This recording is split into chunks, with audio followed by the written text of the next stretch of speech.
पाहत आहोत जनकार्य न्यूज, जनतेच्या न्याय हक्कासाठी लढणारं एकमेव न्यूज चॅनल जनकार्य न्यूज।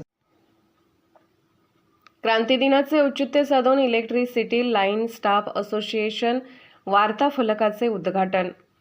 आज 9 ऑगस्ट क्रांती दिन। याच क्रांती दिनाचे औचित्य साधून इलेक्ट्रिसिटी लाईन स्टाफ असोसिएशनच्या वार्ता फलकाचे उद्घाटन जयसिंगपूर विभागीय कार्यालय येथे संपन्न झाले।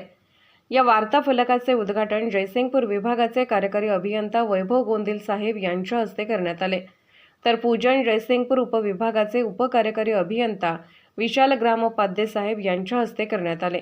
प्रमुख पाहुणे म्हणून जयसिंगपूर पोलीस ठाण्याचे पोलीस उपनिरीक्षक माननीय जगताप साहेब प्रामुख्याने उपस्थित होते। यावेळी केंद्रीय सरचिटणीस राजू अली मुल्ला साहेब, परिमंडळ अध्यक्ष उमेश आवळे, सचिव अनिल पाटील, कोषाध्यक्ष सतीश यादव, मंडल अध्यक्ष विशाल लोहार, सचिव विश्वजित खोत, संघटक विजय कुमार गायकवाड, संघटक अमोल शिंदे, पुणे प्रादेशिक कार्यालय संघटक सचिन खवले, जयसिंगपूर विभाग सचिव तुकाराम बनबरे, उपाध्यक्ष राकेश माने, ग्रामीण विभाग 1 सचिव रोहित पाटील पदाधिकारी उपस्थित होते।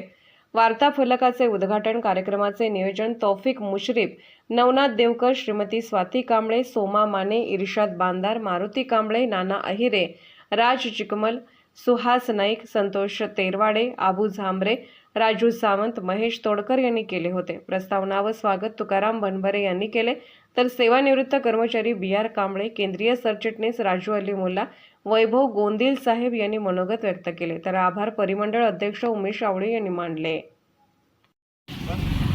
त्याच्यावरच आपला भविष्यात आपल्याला मेंटेनन्स लागला जरी गेलं तरी सुद्धा उशिरा की आपल्याला फक्त लाईन स्टॉपलाच काढलं जाईल। आजची परिस्थिती तुम्ही वसुलीच्या बाबतीत जर बघितली तर परिपत्रक काय सांगते सांघिक स्वरूपात की आज सुद्धा आपला 50 कोटी लाईन स्टॉप काय करतोय, वैयक्तिक याद्या घेतोय आणि 50 कोटी जातोय तो वसुलीला। तर कंपनीची वसुली व्हायला पाहिजे, महसूल वाढायला पाहिजे, आपण ते केलं सपोर्ट करायला पाहिजे, मान्य आहे, पण ते आपल्या माफी मारून जर आपण करायचं असेल तर ते आपल्यासाठी आपल्याला असं काय करतात का। जनकार्य न्यूजला लाईक करा, शेअर करा आणि सबस्क्राईब करा।